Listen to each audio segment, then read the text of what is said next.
Hola, mi nombre es Jesús Mateo y el día de hoy hablaremos del Silúrico. Esta época es muy importante ya que comienza un proceso en que las plantas y los animales comienzan a colonizar la Tierra. Bueno, sin nada más comencemos.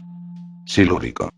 El Silúrico fue el tercer período de la era paleozoica, ubicado entre el Ordovícico y el Devónico. Este período se caracterizó por una intensa actividad geológica, siendo evidenciada en la formación de montañas, así como también la formación de un nuevo supercontinente, Euramérica. Era común que en la superficie de los continentes existentes hubiese cuerpos de agua poco profundos, producto del elevado nivel del mar.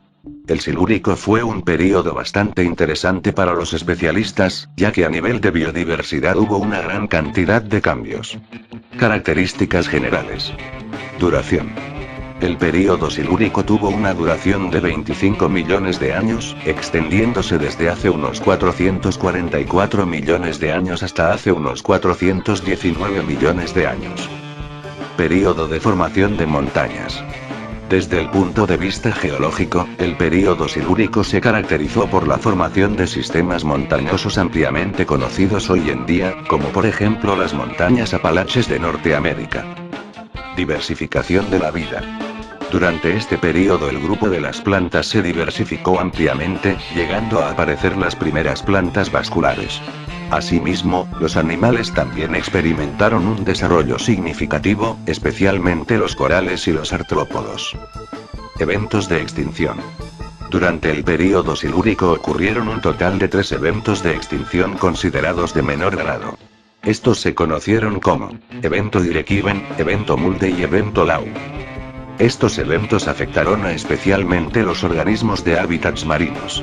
El 50% de las especies de trilobites fueron aniquilados. Geología. Durante este período, el supercontinente Gondwana continúa situado en el polo sur del planeta. El resto de los supercontinentes, Laurentia, Báltica y Siberia, se encontraban en una posición más al norte, siendo Siberia el que se encontraba más lejos. Asimismo, el nivel del mar aumentó como producto del derretimiento de los hielos de la glaciación de finales del período anterior. Esto ocasionó que en la superficie de los supercontinentes se formaran los llamados mares epicontinentales. Estos no eran más que pequeñas masas de agua de poca profundidad. De igual forma, continúa el efecto de la deriva continental, y gracias a este proceso, los supercontinentes Laurentia, Báltica y Avalonia colisionaron para formar un nuevo supercontinente mucho más grande, que se conoció con el nombre de Euramérica. A este supercontinente también se le conoció como el continente de las viejas areniscas rojas. Igualmente, el período silúrico se caracterizó por la emersión de grandes extensiones de tierra. Los océanos presentes en el planeta en aquel período eran: Pantalasa. Era el océano más extenso del planeta, ocupaba el hemisferio norte en su totalidad. Paleotetis. Se encontraba ubicado entre el supercontinente recién formado, Euramérica, y el gran supercontinente Gondwana. Reiko. Ubicado entre Gondwana y los supercontinentes que se encontraban en la zona norte, como Báltica, Laurentia y Avalonia. Iapetus. Jápeto, estaba localizado entre Laurentia, Báltica y Avalonia. Este océano desapareció cuando los supercontinentes se unieron para formar Euramérica. Ural. Océano pequeño que ocupaba el espacio entre Báltica y Siberia. Clima. Durante este período, el clima del planeta se estabilizó. Atrás quedaron las bruscas precipitaciones climáticas. En el Silúrico el clima era especialmente cálido. Los glaciares que se habían formado durante el período anterior, el Ordovícico, se ubicaron hacia el polo sur del planeta. De forma general, el clima en el período silúrico fue cálido, aunque hay evidencias fósiles de que también en este período hubo gran cantidad de tormentas. Posteriormente la temperatura ambiental pareció disminuir, enfriando un poco el ambiente, pero sin llegar a los extremos de una glaciación. Al final del Silúrico, ya entrado en el Devónico, que fue el siguiente período, el clima terminó siendo húmedo y cálido, con un número importante de precipitaciones. Flora.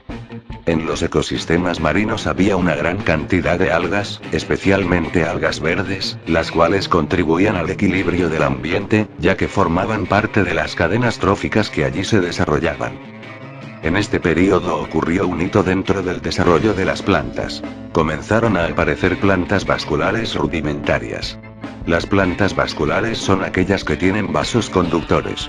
La xilema, por el que circula el agua. Y el floema, por el que discurren los nutrientes productos de la fotosíntesis y de la absorción a través de las raíces. A principios del Silúrico, el paisaje terrestre distaba mucho del marino.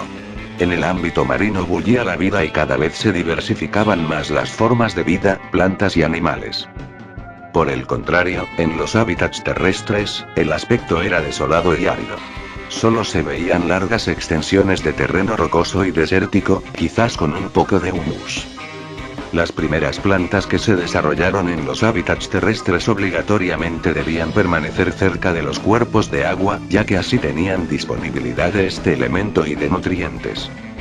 Esto es así porque no contaban con vasos conductores ni estructuras especializadas de otra índole como raíces u hojas. De acuerdo a los especialistas en el área, este tipo de plantas debieron ser parecidas a las briófitas que se conocen hoy en día. La mayoría de las plantas que aparecieron en este período se extinguieron. Ninguna tenía estructuras especializadas diferenciadas como raíz, hojas y tallo, mucho menos flores. Entre las primeras plantas que colonizaron el ámbito terrestre se pueden mencionar Cooksonia. Según los registros fósiles fue una planta ubicua, es decir, se encontraba en una gran cantidad de sitios. No poseía una raíz propiamente dicha, sino que se mantenía firme en la tierra gracias a una estructura conocida como rizoma. No contaba con hojas, pero las células de su tallo contenían clorófila. Por lo tanto eran capaces de realizar el proceso de fotosíntesis expulsando oxígeno a la atmósfera. El tallo tenía forma bifurcada, se reproducía a través de esporas.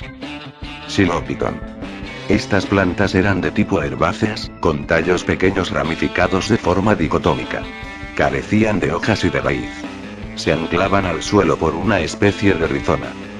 Según los entendidos en el tema, las células del tallo debían contener clorófila para que la planta pudiese llevar a cabo el proceso de fotosíntesis. Su tipo de reproducción era a través de esporas que se producían en los extremos de las ramificaciones. Baraguanaria. Estas plantas estaban un paso adelante en su tiempo. Es la primera planta vascular terrestre de la que se tiene noticia. Tenían xilema y floema a través de los cuales circulaban el agua y los nutrientes. Contaban con hojas pequeñas, por lo que realizaban el proceso de fotosíntesis. Asimismo, presentaban raíces adventicias, aéreas, a través de las cuales podían absorber nutrientes y agua. Al igual que las anteriores, se reproducían por esporas. Vida y fauna.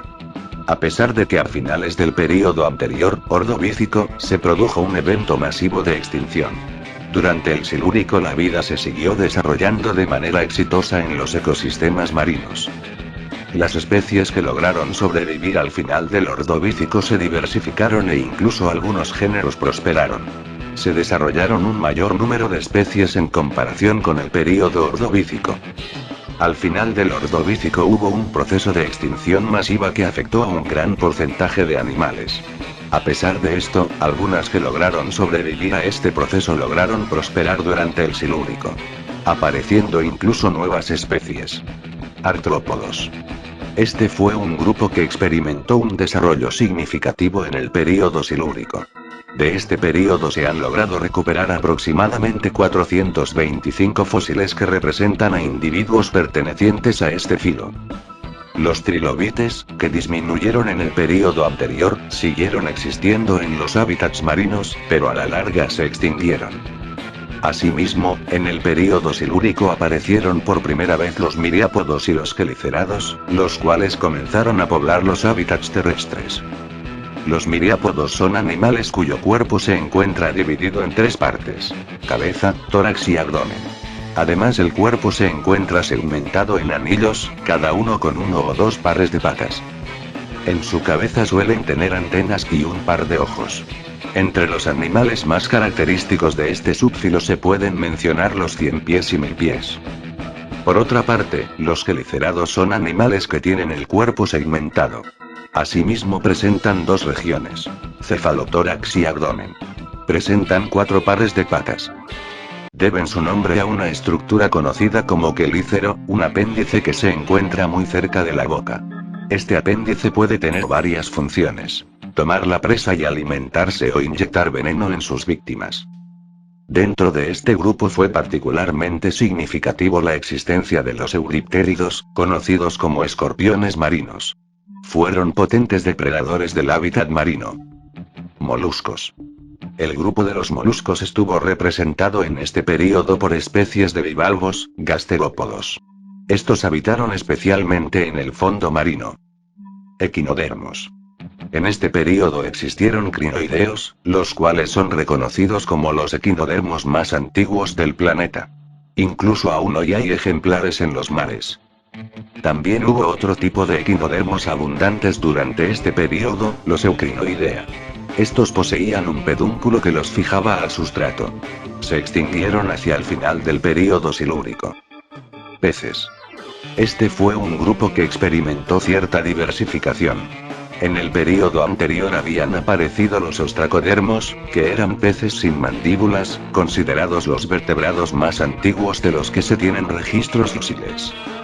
Durante el Silúrico comenzaron a aparecer otros tipos de peces, entre los que destacan los primeros peces con mandíbula, conocidos como placodermos.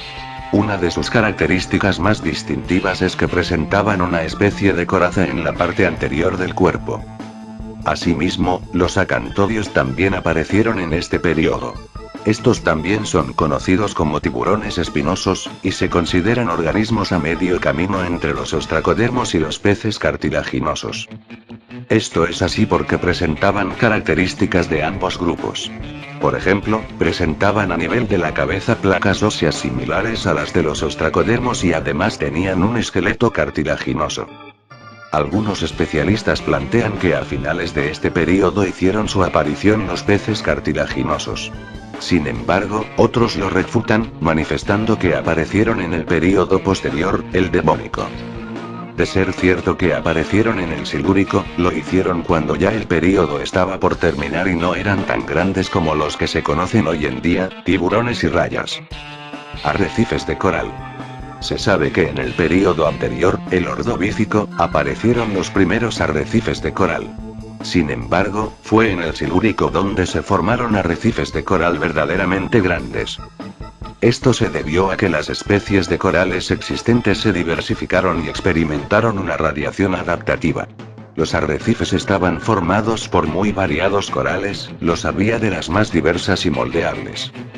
Asimismo, también era común observar en los arrecifes, esponjas, nidarios, y ejemplares de los crinoideos, pertenecientes al grupo equinodermos. Y bueno amigos, gracias por ver el vídeo, me ayudarías si le das like y te suscribes al canal, también comenten cómo les parecen los vídeos. Bueno, hasta la próxima.